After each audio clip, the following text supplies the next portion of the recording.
दीपक ज्ञान उत्कर्ष YouTube channel में आपका स्वागत है। इस चैनल पर नए हैं तो चैनल को सब्सक्राइब करें और नए वीडियो की नोटिफिकेशन के लिए इस बेल आइकन को दबाएं। प्रिय छात्रों, ये वीडियो आज का क्लास 12 होम साइंस के लिए है। इससे पहले हम 3 पार्ट में वीडियो बना चुका हूँ। अगर आप उस वीडियो को नहीं देखें तो वीडियो के डिस्क्रिप्शन में उसका लिंक है, आप जाके तीनों पार्ट को देख सकते हैं। तो चलिए, ये 4th पार्ट है जिसमें हम 151 से 200 तक का क्वेश्चन को हम देखेंगे और इसको बिल्कुल एकाग्रता के साथ देखें, क्योंकि आपके परीक्षा में आने की बहुत संभावना है। यहाँ से क्वेश्चन पिछले कई वर्षों से यहाँ से बनते हुए आ रहा है, तो आप बिल्कुल ही ध्यानपूर्वक इसको देखें, समझें। और अगर इस चैनल पर नए हैं तो चैनल को सब्सक्राइब कर लें और इस वीडियो को देखकर लाइक ज़रूर करें और ज़्यादा से ज़्यादा आप अपने दोस्तों में शेयर करें, जिससे कि अन्य विद्यार्थियों का इसका फ़ायदा मिल सके। तो चलिए, हम बिना देर किए हुए इस वीडियो को स्टार्ट करता हूं। तो जो मेरा सबसे पहला प्रश्न है आज का है कि इनमें से बैंक के किस खाते में ब्याज नहीं मिलता है? बचत खाता, सावधि खाता, चालू खाता या आवर्ती खाता? तो इसका सही आंसर होगा सी, चालू खाता। चलिए, अब अगला प्रश्न है कि कीड़ों को वस्त्र से दूर रखने के लिए किसका प्रयोग किया जाता है? नेप्थलीन गोलियां, समाचार पत्र की स्याही, सूखी नीम की पत्तियां, इनमें से सभी? तो इसका करेक्ट आंसर होगा डी, इनमें से सभी। अगला प्रश्न है कि इनमें से कौन ठंडा रंग है? हरा, लाल, नारंगी, पीला? तो इसका करेक्ट आंसर होगा ए, हरा। चलिए, अब अगला प्रश्न देखते हैं। अगला प्रश्न आपके सामने है कि इनमें से कौन भोज्य पदार्थों के परिरक्षण का कारण है? पोषण, मूल्यों में बढ़ोतरी, दैनिक आहार में विविधता, भोज्य पदार्थों को नष्ट होने से बचाना या उपयुक्त सभी? तो इसका सही आंसर होगा डी, उपयुक्त सभी। अगला प्रश्न है कि प्रसवोपरांत देखभाल के अंतर्गत किसकी देखभाल की जाती है? माँ, शिशु, दोनों की या फिर किसी की भी नहीं? तो इसका सही आंसर होगा सी, दोनों की, माँ और शिशु दोनों की। अगला प्रश्न आपके सामने है कि इनमें से कौन खाद्य संरक्षण का तरीका है? प्रशीतन, सुखाना, हिमीकरण या उपयुक्त सभी? इसका सही आंसर होगा डी, उपयुक्त सभी। चलिए, अगले प्रश्न को देखते हैं। अगला प्रश्न हमारे सामने है कि इनमें से कौन जांतव तंतु है? सूती, नायलॉन, रेशम या जूट? तो इसका सही आंसर होगा सी, रेशम। चलिए, अगला प्रश्न है इनमें से कौन कपड़े के रूप में प्रयुक्त होने वाला कोई वस्तु नहीं है? ऑप्शन आपके सामने है एप्रॉन, कूड़ेदान, झाड़न, तौलिया। तो इसका सही आंसर होगा बी, कूड़ेदान। चलिए, अगला प्रश्न है आपके सामने कि इनमें से कौन आंतरिक सज्जा का तत्व नहीं है? जगह, रंग, पैसा या प्रकाश? तो इसका सही आंसर होगा सी, पैसा। अगला प्रश्न है कि इनमें से कपड़े के देखभाल और रख रखाव की कौन सी विधि में पानी की आवश्यकता नहीं होती है? धोना, हिलाना, ब्रश करना या हवा लगाना? तो इसका सही आंसर होगा डी, हवा लगाना। चलिए, अब अगले प्रश्न को देखते हैं। अगला प्रश्न आपके सामने है कि इनमें से कौन मानवीय संसाधन नहीं है? ज्ञान, कौशल, पैसा या ऊर्जा? तो इसका सही आंसर होगा सी, पैसा। चलिए, अगले प्रश्न को देखते हैं। इनमें से कौन दूध में मिलाए जाने वाला अपमिश्रक नहीं है? पानी, स्टार्च, दूध पाउडर या गेहूं पाउडर? तो इसका सही आंसर होगा डी, गेहूं पाउडर। अगला प्रश्न है कि वायु प्रदूषण का कारण है मल या बढ़ा ट्रैफिक, जिसको यातायात कहते हैं, दिन प्रतिदिन यातायात बढ़ते जा रहा है, ट्रैफिक, प्लास्टिक का थैला या फिर लाउड स्पीकर? तो वायु प्रदूषण का कारण क्या है? तो वायु प्रदूषण का कारण है दिन प्रतिदिन जो बढ़ रहा है ट्रैफिक यानी यातायात, ये वायु प्रदूषण का कारण है। चलिए, अब अगला प्रश्न को देखते हैं। अगला प्रश्न आपके सामने है कि बचत सुरक्षित नहीं करता है, भूतकाल, वर्तमान काल या भविष्यत काल या उपयुक्त सभी। देखिए, बचत सुरक्षित नहीं करता है भूतकाल के लिए, है ना, क्योंकि जो समय बीत गया तो वो कैसे अब सुरक्षित हो पाएगा। तो बचत जो हम लोग करते हैं वो वर्तमान काल के लिए या फिर भविष्य के लिए हम लोग बचत सुरक्षित करते हैं, ना कि भूतकाल के लिए। जो समय बीत गया उसके लिए मैं क्या बचत करूं, ठीक है। तो इसका करेक्ट आंसर होगा ए, भूतकाल। चलिए अगला प्रश्न है कि पोलियो रोग प्रायः किस उम्र के बच्चों को अधिक होता है, 1 से 2 वर्ष के बच्चों को, 3 से 4 वर्ष के बच्चों को या नवजात शिशुओं को या इनमें से कोई नहीं। तो इसका सही आंसर होगा ए, 1 से 2 वर्ष के बच्चों को। अगला प्रश्न आपके सामने, अतिसार किससे फैलता है, विषाणु से, जीवाणु से, विब्रियो कोमा से या न्यूमोनिक से। तो इसका सही आंसर होगा बी, जीवाणु से। अगला प्रश्न आपके सामने है कि क्षय रोग के लक्षण हैं 99 से 100 डिग्री तक ज्वार रहना, लगातार सूखी खांसी होना, छाती में दर्द रहना या उपयुक्त सभी। इसका सही आंसर होगा डी, उपयुक्त सभी। चलिए अगला प्रश्न को देखते हैं। अगला प्रश्न आपके सामने है कि क्षय रोग से बचाव के लिए टीका लगाया जाता है, तो निम्नलिखित में से कौन से टीके लगाए जाते हैं, बीसीजी या डीपीटी या पोलियो या टेटनस। तो इसका सही आंसर होगा ए, बीसीजी। चलिए अब अगला प्रश्न आपके सामने है कि माँ के स्तनों से प्रसव के तुरंत बाद जो पदार्थ निकलता है वह कहलाता है विटामिन, कोलेस्ट्रॉम या आयरन या कैल्शियम। इसका सही आंसर होगा बी, कोलेस्ट्रॉम। चलिए अगला प्रश्न है कि क्षय रोग से उत्पन्न घावों को भरने के लिए आवश्यक है, क्या आवश्यक है, कैल्शियम, प्रोटीन, विटामिन या लोहा। तो इसका सही आंसर होगा ए, कैल्शियम। फिर आपके सामने अगला प्रश्न है कि शिशु डर के भाव का प्रदर्शन किस आयु में करना प्रारंभ करता है। जो शिशु होते हैं उसमें जो डर का जो भाव होता है उसका प्रदर्शन किस उम्र में होता है, मेरा शुरू होता है। तो ऑप्शन आपके सामने 18 से 12 माह की आयु में, 18 से 10 माह की आयु में या 16 से 22 माह की आयु में या फिर 20 से 28 माह की आयु में। तो इसका सही आंसर होगा बी, 8 से 10 माह की आयु में। अगला प्रश्न आपके सामने है कि एक नवजात शिशु का वजन 3 किलोग्राम है, तो 2 वर्ष की आयु में उसका वजन कितना होगा, 8 किलोग्राम, 10 किलोग्राम, 12 किलोग्राम या फिर 16 किलोग्राम। तो इसका सही आंसर होगा सी, 12 किलोग्राम। देखिए कितने गुने बढ़ गए हैं, तो 4 गुना बढ़ गया है ना। चलिए अब आपके सामने अगला प्रश्न है कि भाषा आदान प्रदान करने के लिए सामान्यतः शिशु किस आयु में एक शब्द वाले वाक्यों का प्रयोग करने लगता है, 8 से 10 माह, 10 से 12 माह, 12 से 14 माह या 14 से 16 माह। तो इसका सही आंसर होगा बी, 10 से 12 माह में भाषा का आदान प्रदान करने का प्रयोग करने लगता है शिशु। चलिए अब अगला प्रश्न को देख लेते हैं।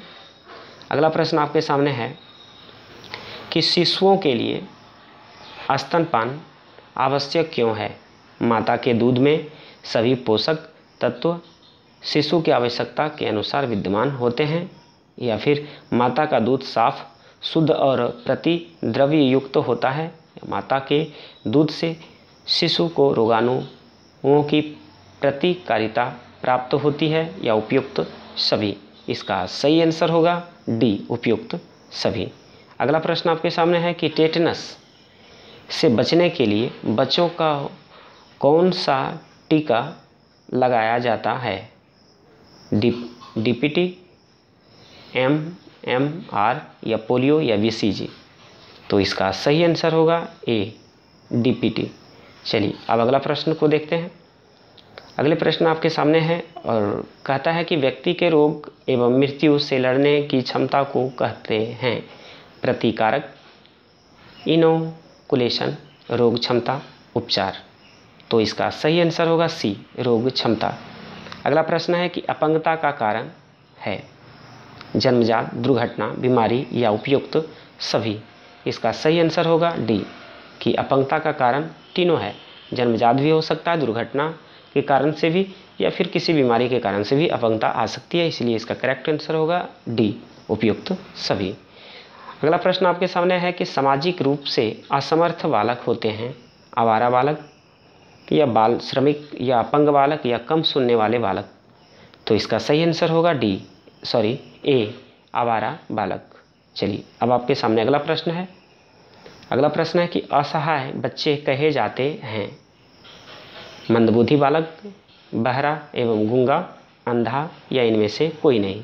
तो इसका सही आंसर होगा डी, इनमें से कोई नहीं। चलिए अगला प्रश्न है कि बच्चों में विकलांगता के क्या कारण हैं? वंशानुक्रम, माता पिता का अरुचिपूर्ण व्यवहार या जन्म के समय चोट लगना या उपयुक्त सभी। तो इसका सही आंसर होगा डी, उपयुक्त सभी। चलिए अब अगले प्रश्न को देखते हैं।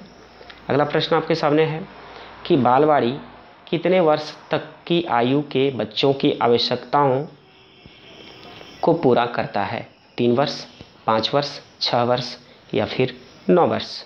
तो इसका सही आंसर होगा सी, 6 वर्ष।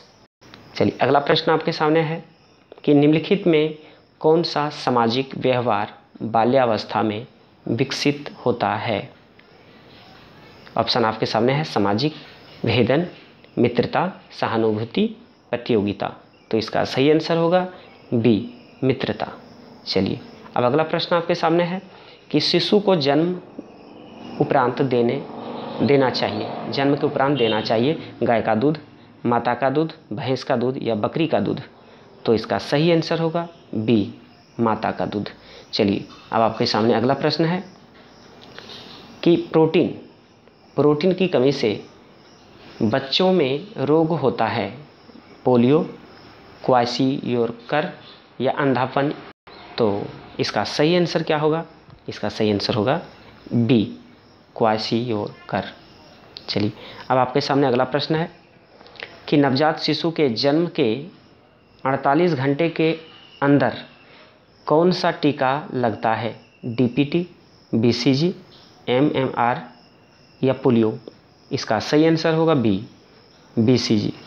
चलिए अब आपके सामने अगला प्रश्न है एरिक्सन ने सामाजिक विकास के कितने स्तर बताए हैं? 2, 6, 8, 4। तो इसका सही आंसर होगा सी, 8। अगला प्रश्न है कि जन्म के समय नवजात शिशु का औसत भार होता है 1 से 2 किलोग्राम, 2.5 किलोग्राम से 3.5 किलोग्राम या फिर दोनों या इनमें से कोई नहीं। तो इसका सही आंसर होगा बी, 2.5 किलो से 3.5 किलोग्राम। चलिए अब अगला प्रश्न आपके सामने है कि एक नवजात शिशु की औसत ऊंचाई होती है 40 सेंटीमीटर, 80 सेंटीमीटर, 50 सेंटीमीटर या फिर 30 सेंटीमीटर। इसका सही आंसर होगा सी, 50 सेंटीमीटर। चलिए अब अगला प्रश्न आपके सामने है कि बिना सहारे बच्चा खड़ा हो सकता है 6 महीने में, 7 महीने में, 9 से 12 महीने में या इनमें से कोई नहीं। इसका सही आंसर होगा सी, 9 से 12 महीने में। चलिए अब अगला प्रश्न है कि जन्म से 3 वर्ष की आयु तक बालक का भार होता है 4 गुना, 2 गुना, 5 गुना या फिर 3 गुना। तो इसका सही आंसर होगा डी, 3 गुना। चलिए अगला प्रश्न है कि विटामिन सी की कमी से कौन सी बीमारी होती है? एनीमिया, स्कर्वी, रतौंधी या बेरी। तो देखिए हम हर बार इसको बता रहे हैं कि विटामिन सी की कमी से क्या होती है? स्कर्वी होती है। तो इसका करेक्ट आंसर होगा बी। और विटामिन ए की कमी से रतौंधी, बी से बेरी, सी से स्कर्वी और डी से रिकेटस। ये सब याद रखेंगे आप। अगला प्रश्न है कि संक्रमण की पहली अवस्था है उद्भव काल, संक्रमण काल, टीकाकरण या पृथक्करण काल। इसका करेक्ट आंसर होगा ए, उद्भव काल। चलिए अब अगला प्रश्न को देखते हैं। अगला प्रश्न आपके सामने है कि शिशु के अस्थायी दांत होते हैं 20, 25, 32 या फिर 30। इसका सही आंसर होगा ए, 20। यदि अस्थायी दांत पूछा जाए तो 32 होगा और अस्थायी दांत पूछा जाए तो फिर 20 होगा। चलिए अगला प्रश्न को देखते हैं कि क्रियात्मक विकास का क्रम है मस्तकाक्षमुखी, निकट दूरी का विकास क्रम या उपयुक्त दोनों, इनमें से कोई नहीं। तो इसका सही आंसर होगा सी, उपयुक्त दोनों, यानी ए और बी दोनों होगा आंसर। अगला प्रश्न है कि राष्ट्रीय प्रतिरक्षा कार्यक्रम के अंतर्गत बच्चों को किस रोग से बचाने के लिए विटामिन ए दी जाती है। तो हम लोग कई बार इसको पढ़ चुके हैं कि विटामिन ए से कौन सी बीमारी होती है, रतुंधी, इसीलिए उसको उस रोग से बचाने के लिए विटामिन ए दी जाती है, तो रतुंधी। चलिए अगला प्रश्न है कि पेचिश से पीड़ित छोटे बच्चों को दिया जाना चाहिए। पतला दूध, नमक एवं चीनी युक्त पानी, नमक युक्त ठंडा पानी या चीनी युक्त गर्म दूध। तो इसका सही आंसर होगा बी, नमक एवं चीनी युक्त पानी। अगला प्रश्न है कि एड्स फैलता है हाथ मिलाने से, साथ साथ खेलने से, संक्रमित सुइयों से या जल तथा भोजन से। इसका सही आंसर होगा सी, संक्रमित सुइयों से। अगला प्रश्न है कि डीपीटी का पहला टीका कब लगाया जाता है। 1 माह की आयु में, 2 माह की आयु में, 3 माह की आयु में या इनमें से कोई नहीं। तो इसका सही आंसर होगा ए, 1 माह की आयु में। चलिए अब अगला प्रश्न को देखते हैं। अगला प्रश्न आपके सामने है कि टीकाकरण बच्चों को बचाता है पोलियो से, हेपेटाइटिस से, चेचक से, उपयुक्त सभी से। तो देखिए इसका करेक्ट आंसर होगा डी, उपयुक्त सभी से, क्योंकि बच्चों को जब टीकाकरण दी जाती है तो ये सभी लक्षणों से बचा जा सकता है, पोलियो से, हेपेटाइटिस और चेचक से, इसलिए इसका करेक्ट आंसर होगा डी, उपयुक्त सभी। अगला प्रश्न है कि बीसीजी का टीका दिया जाता है जन्म के समय, 1 वर्ष या फिर 2 वर्ष में या इनमें से कोई नहीं। तो इसका सही आंसर होगा ए, जन्म के समय ही बीसीजी का टीका दिया जाता है। तो इस तरह से मेरा ये 4th पार्ट ख़त्म होता है यहाँ पे। अगर आप इस चैनल पर नए हैं तो चैनल को सब्सक्राइब करें और ज़्यादा से ज़्यादा आप अपने मित्रों में इस वीडियो को शेयर करें, जिससे कि और भी विद्यार्थियों को इसका फ़ायदा मिल सके। चलिए आप कमेंट कर बताइए कि ये वीडियो आपको कैसा लगा और वीडियो को लाइक करना ना भूलें। चलिए हम फिर मिलते हैं अगले वीडियो के साथ, तब तक के लिए जय हिंद, जय भारत, वंदे मातरम।